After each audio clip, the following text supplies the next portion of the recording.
Y vamos a continuar el estudio de Proverbios. Hemos dejado en el capítulo 14 del libro de Proverbios, Mishle, y estamos en el versículo 19 que dice: y el malvado se inclina ante el bueno, y al inicuo ante los portones del justo. El pobre es odiado hasta por su propio vecino, pero el rico tiene muchos amigos. El que desprecia a su prójimo peca, pero el que es benevolente para con el humilde será feliz. ¿No se extraviarán los que traman el mal? Pero la misericordia y la verdad serán para los que proyectan hacer el bien. En todo trabajo hay ganancia, pero la palabrerío solo ocasiona tribulación. La corona de los sabios es su riqueza, pero la necedad de los insensatos sigue siendo necedad. El testigo fiel libra almas, pero el que alienta mentira es todo engaño. En el temor del Eterno tiene un hombre gran confianza, y sus hijos tendrán un lugar donde refugiarse. El temor del Eterno es una fuente de vida para alejarse de la trampa de la muerte. En la multitud de la gente está la gloria del rey, pero en la falta de la gente está la ruina del príncipe. El que es lento en iras tiene gran comprensión, pero el de espíritu apresurado exalta la necedad. Un corazón tranquilo es la vida de la carne, pero la envidia es la podredumbre de los huesos. El que oprime al pobre blasfema contra su hacedor, pero el que es dadivoso con los menesterosos honra al Señor. El inicuo será desterrado en su gracia, pero el justo, aunque sea traído a la muerte, tiene esperanza. En el corazón que tiene discernimiento descansa la sabiduría, pero lo que está en el interior de los insensatos es pronto conocido. La justicia exalta a una nación, pero el pecado es un baldón por cualquier pueblo. El favor del rey es hacia el siervo que obra con inteligencia, pero su ira golpea al que comporta vergonzosamente. Vamos a comenzar con el versículo 19 y ver lo que dicen nuestros rabinos, nuestros sabios sobre el verso. En el versículo 19 que hemos leído, el malvado se inclina ante el bueno y inicuo ante los portones justos. Nos dice Rashi sobre esto que el malvado se doblegará en el futuro hacia el bien. El malvado están en los portones del hombre justo, porque está yendo de puerta en puerta pidiendo un pedazo de pan para sostenerse. Otra explicación es que el malvado no podrá hablar en los lugares donde está el sabio. ¿Por qué? Porque será sujetado o subordinado con ellos al sabio. Dice Ibn Nahamiah. Es decir, automáticamente, siendo que le falta, busca del sabio lo que tiene el sabio. El hombre pobre es odiado aún por sus amigos, que es cierto, ¿verdad? Y aún por sus amistades, quien lo acompaña en la boda y sus más cercanos amigos. La palabra hebrea aquí, gam, es una expresión que significa aún o también. Y Rashi declara esto, que aún también sus mejores amigos no quieren estar con ellos. El hombre pobre es odiado. El ignorante que no sabe cómo comportarse es rechazado, dice Rashi. Nehemías explica este verso según el significado simple del pasaje. Y dice que todas las amistades del hombre pobre se vuelven contra él, no solamente los extranjeros, los extraños, pero aún sus propios amigos. ¿Por qué? Porque ellos aman lo que es recibiendo dádivas y favores de él por el pecado que el hombre pobre ha cometido, que ha hecho que sus amistades lo aborrecen tanto. Verso 21. El que desprecia a su prójimo peca. Esto aplica a los amigos que rechazan al pobre. El desprecio del hombre pobre es totalmente algo que personas cometen pecado al rechazar o despreciar a sus amistades. Por causa que no tienen dinero, por causa que andan así en necesidad constante. El que desprecia a sus amistades es digno, es considerado un pecador. Pero el que acerca aún al pobre es digno de gran honor. El que favorece al humilde, el que está pobre, es lo opuesto de despreciarlo. Y esto significa ser humilde en los ojos de él. En el texto masérico de esto se lee pobre, pero la tradición lo lee como humilde. Recursos humildes. El término usualmente sinónimo de humilde son usualmente pobres. La idea es esta, se halla en el Talmud. En Baba Batra 9b, que el que da a un kilo a un hombre pobre es bendecido con 6 bendiciones, pero el que trata de que sea apacentarlo con sus palabras, de alentarlo, de darle fortaleza, es bendecido con más de 11 bendiciones, dice Nahemías. Muy bien. Verso 22. No se extraviarán los que traman el mal, pero la misericordia y la verdad serán para los que proyectan hacer el bien. ¿Quién es que traman el mal? ¿No se desviarán? Aquellos que planean hacer el mal están ya errando en su pensamiento, pensando que el hacer daño a los demás no tiene una reacción inmediata. La verdad es que cuando hacen daño, ellos mismos van a caer en la misma trama, dice Mesudat David. Pero la bondad y la verdad, aquellos que planean bien, hallarán bien que vendrá sobre ellos. Es decir, lo que deseas para los demás te vendrán sobre ti. Y este es el plan para los demás que será realizado, dice Mesudat David. Ibn Ezra explica esto, que los planes del mal serán desviados del camino correcto. Verso 23. En todo trabajo hay ganancia, pero el palabrerío solo ocasiona tribulación. En toda obra hay ganancia. En las palabras de vanidad solamente son pérdidas al aire. Dice Rashi, uno que se cansa de sí mismo de hablar, hace y causa que otros sufren. Es por eso que nosotros no debemos de hablar mucho y siempre estar trabajando, haciendo cosas que es benéfico. Y aquellos que hablan mucho, que lo ves que están siempre hablando, están chismografiando, están hablando cosas, en sí están causando que pequen con su boca. El Gra explica que cada buena obra que una persona hace inmediatamente traerá su propio galardón, y si no lo hace inmediatamente, está prometido que será hecho más tarde. No solamente caerá a no recibir el galardón inmediatamente, pero eventualmente logrará poder tener lo que en su obra ha hecho, que es el bien. Es por eso que a diario, aunque nadie me lo pide, estoy estudiando lo que es los salmos, los proverbios, la Torá, los dichos de los rabinos. ¿Por qué?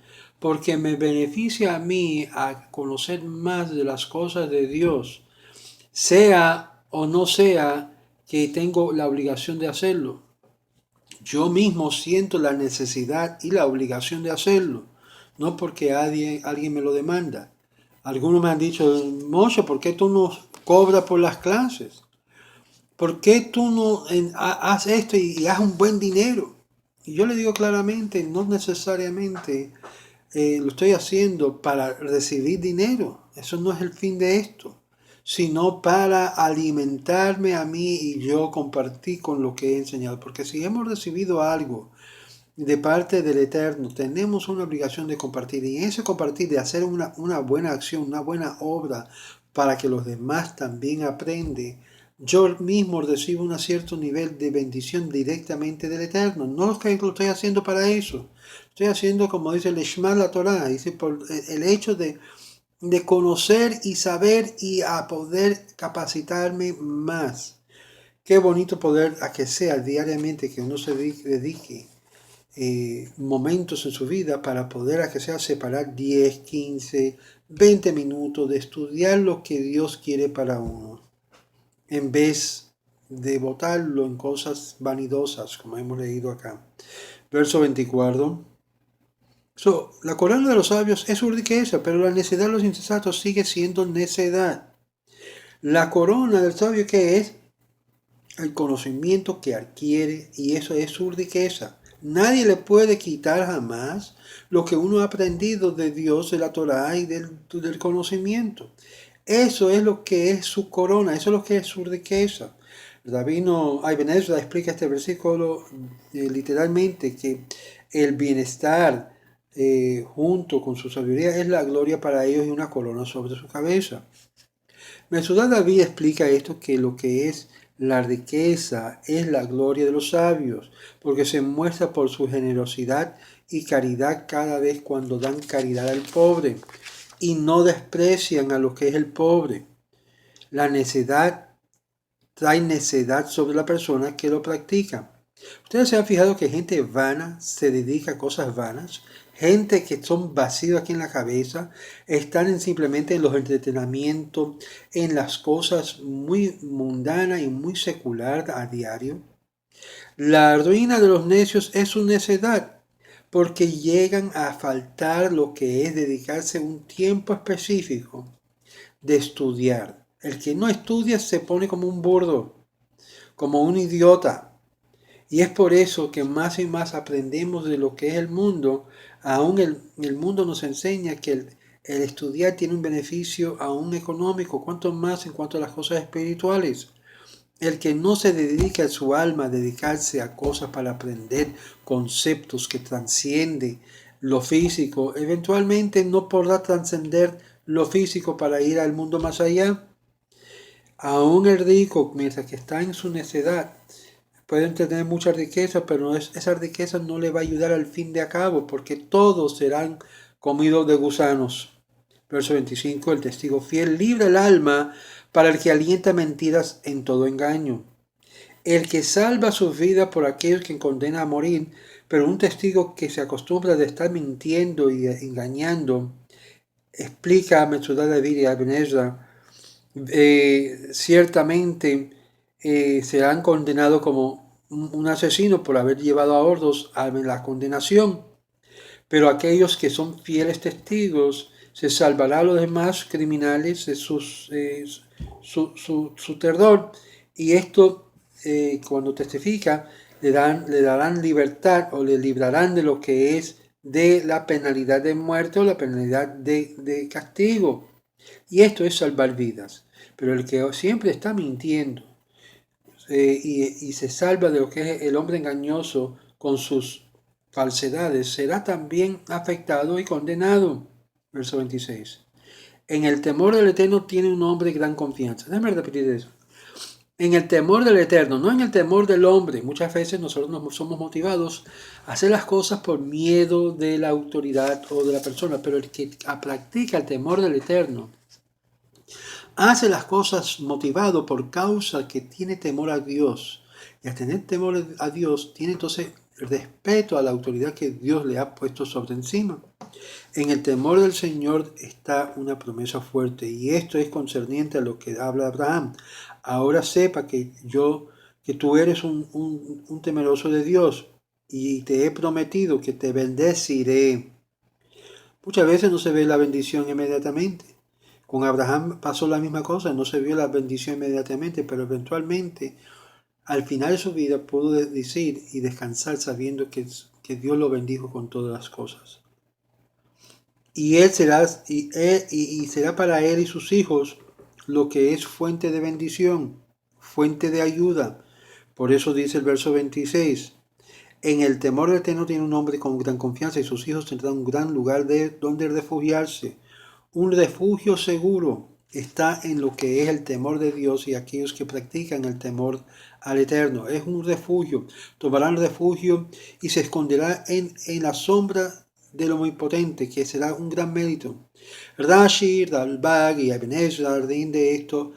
Él será su refugio, el Eterno. Aún los hijos de Dios que temen a Dios, Dios será un escudo y un refugio por causa que sus padres tuvieron el mérito a salvarlos de ellos de las calamidades que tenían la intención hacia ellos. Verso 27. El temor del Eterno no es una fuente, el temor del Eterno no es una fuente de vida para alejarse de las tramas. El temor del Eterno es una fuente de vida para alejarse de las trampas de la muerte. ¿Quieres evitar la muerte? Aprende a temer al Señor. El temor al Señor es como un agua viva que fluye por causa que guarda a la persona de pecar y cometer transgresiones y en las tramas de la muerte, dice Ibn Ezra. Verso 28. En la multitud de la gente está la gloria del rey, pero la falta de la gente está la ruina del príncipe. En la multitud del pueblo, el pueblo justo es la gloria del Santísimo, bendito sea Él.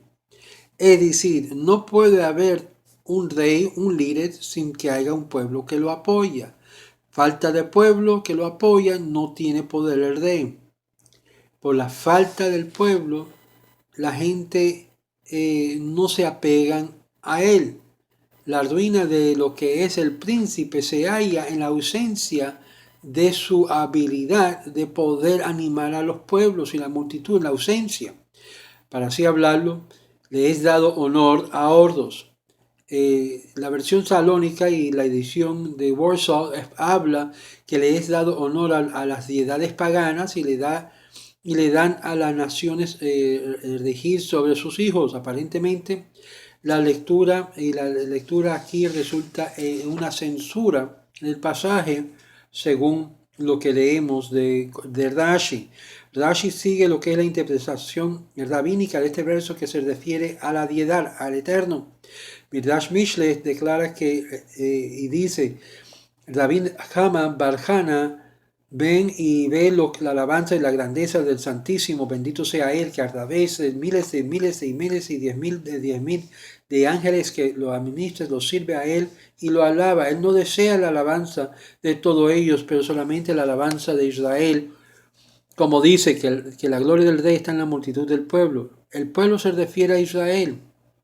La Escritura declara en Isaías 43, verso 21, este pueblo que he formado para mí mismo, con el fin que recitan alabanza en todo el mundo. El Talmud también declara esto en muchos lugares, de hacer lo que es el precepto de la multitud. Es preferible que de hacerlo en solitud, calladamente. También la participación de hacer los preceptos es preferible que una persona lo haga el precepto entero, tales como los servicios de los sacrificios. También es preferible que muchas personas se descarguen su obligación de recitar las bendiciones por escuchando la recitación de otras personas que ellos mismos. Y es de gran mérito reunir testigos para hacer tales preceptos, como en el caso del servicio de Yom Kippur, que está basado en nuestros versículos de Berajot 53a, Yom 26a y 70a. Es decir, cuando se hace una gran mandamiento, cumplirlo delante de gentes y que la gente diga amén. Por ejemplo, cuando hacemos lo que es la bendición del vino en Shabbat, cuando hay otra persona que diga amén a la bendición, eso trae lo que es reconocimiento al rey, mucho más que solamente una persona diciendo bendición a solas. Verso 29. Leemos. En el verso 29 leemos, el que es lento en la ira tiene gran comprensión, pero el espíritu apresurado exalta la necedad. Esto es también importante de entender. El verso 29 nos lleva a comparar lo que es la falta de la necedad. Una persona que siempre está en iracundo, que se le va, que es muy pronto para explotar, es una persona que siempre está dispuesto a hacer cosas necias o de necedad. Eso incluye todo, hacer una barbaridad dejar que su ira lo controle de tal forma de destruir lo que has construido, de tomar acciones no ligirando con la mente. Y esto es una verdad. El que necesita aprender lo que es controlar su ira, necesita aprender lo que es paciencia y tener esperanza en el Eterno. Es una persona que demuestra por su falta de paciencia, su iracundo, su naturaleza de ira, que no confía en Dios y no confía en nadie. Lo quiere imponer todo él o ella, a la fuerza, al momento, ya. Hay que aprender, una persona iracundo tiene que aprender de salirse del marco de su ira y depender solamente en el Eterno. Verso 30. Un corazón tranquilo es la vida de la carne, pero la envidia es el podredumbre de los huesos. ¿Qué es en sí un corazón tranquilo? Que no se agita, que no se aborota, totalmente opuesto a la persona iracunda, que está en paz a todo momento. Eso es vida de la carne. Pero una persona, dice el verso 30, una persona que está envidiando a los demás, que quiere lo demás, que mira lo que tiene los demás, que los demás tiene esto y yo necesito tener lo mismo, que está siempre deseando esto, un corazón de carne, sana la maldad que sobrepasa la venganza y la vida de las criaturas, y el Santísimo, bendito sea Él, lo bendice en sangre y carne. Pero el que está enojado, el que está apresurado, frecuentemente se enoja, aún sus huesos comienzan a acercarse. Una persona envidiosa, se están preocupando constantemente y eso causa un daño a los huesos. Los rabinos en Shabbat 142b interpretan el verso que esto habla de los huesos de una persona envidiosa. No sé por edad, pero una persona envidiosa se mantendrá intacto inmediatamente antes de la resurrección de los muertos, pero regresará al polvo, es decir, no será vida de longitud. Verso 31. El que oprime al pobre blasfema contra su hacedor. El que causa dolor al pobre está blasfemando contra el Creador, porque la pobreza es decretado sobre él, porque el que está opresionándolo piensa que Dios no lo va a rescatar al hombre de las garras de su opresión. Y por eso está blasfemando. No sabe que Dios mira al dolor y la angustia del pobre, el humilde, con su maldad. Dice el verso 31, el que oprime al pobre contra su hacedor, pero el que es dadivoso con los menesterosos honra al Señor. ¿Quieres cambiar tu suerte? ¿Quieres cambiar tu forma de vida? Honra a Dios ayudando, dándole dádivas, regalos a los que necesitan, no a los que ya lo tienen. El inicuo será desterrado en su gracia, pero el justo, aunque sea traído a la muerte, tiene esperanza. El justo, aunque está muriéndose, sabe que su Dios es su refugio, es su sostenedor. La sabiduría está en el corazón del hombre justo, del hombre sabio, como dice en hebreo, Tanuach, que habita y descansa tranquilo, una expresión de descanso y tranquilidad. Muchas personas no tienen tranquilidad. Muchas personas no tienen descanso espiritual. Tienen descanso físico, se recrean, pero descanso aquí en el alma no tienen. Aun cuando pasan por el valle de la sombra de la muerte, tu vara y tu callado me consolará, dijo el rey David. Y esto lo dice el sabio también, que en medio de la necedad es conocido. Hay poca sabiduría y su corazón lo reclama, lo llora, dice el verso 33. El corazón que tiene discernimiento descansa la sabiduría, pero lo que está en el interior del insensato es pronto conocido. Ustedes se han fijado que el insensato, el necio, siempre busca huirse de los problemas en vez de dejar que Dios sea quien resuelve los problemas, que le ayude a atravesar las tribulaciones y las dificultades. Se echan por vencidos, tiran la toalla. Verso 34. La justicia exalta una nación, pero el pecado es un baldón para cualquier pueblo. Es decir, la justicia o la sedaká es la palabra que he usado. Eleva una nación, Por eso Israel, cuando vio la necesidad de responder a países como Venezuela, cuando hubo la inundación de Venezuela, primero que salió al rescate. Yo me recuerdo porque yo estaba envuelto en ese momento aquí en Miami y muchos de los contenedores y las fuerzas israelí y judía aquí en el sur de la Florida fueron los primeros que respondieron para ayudar a Venezuela. La Sedaká exalta una nación, es la bondad de un reino que está en mal. Pero los paganos que roban uno a los sordos no pueden comprender esto porque lo hacen para sus deidades paganos. Los rabinos en forma similar dicen que la bondad por motivos ulteriores es un rechazo, una reprensión y da y le asegura una permanencia. Baba Batra 10b. Esto explica también que la bondad concedido por los reinos es equivalente a la ofrenda de pecado que se ofrecía a Israel para expiar sus pecados. Ibn Ezra también sugiere esta interpretación, es decir, que cuando una nación, un pueblo, comienza a dar sedaká a pueblos que están en necesidad, que están pidiendo ayuda o necesidad de ayuda, el Eterno mismo bendice la nación. La razón que podemos ver que esta nación ha sido tan grandemente bendecida es porque esta nación ha sido un fluir de caridad a las demás naciones. Cuando ese fluir es cortado, las bendiciones son retraídas también. Verso 35. El favor del rey es hacia el siervo que obra, ¿qué? Que obra con inteligencia, pero su ira golpea a los que comporta vergonzosamente. El rey es fácilmente tranquilizado por un siervo inteligente, pero aun cuando la ira de sus siervos a veces se levanta, es pacificado por la inteligencia de lo que es el siervo. Pero el rey que se levanta con ira con sus siervos, que comporta avergonzosamente por falta de inteligencia, tendrá que aguantar y recibir lo que es el golpe del rey. Y es por eso que mantendrá lo que se llama algo en contra de ese siervo. Eventualmente ese siervo no aparecerá más.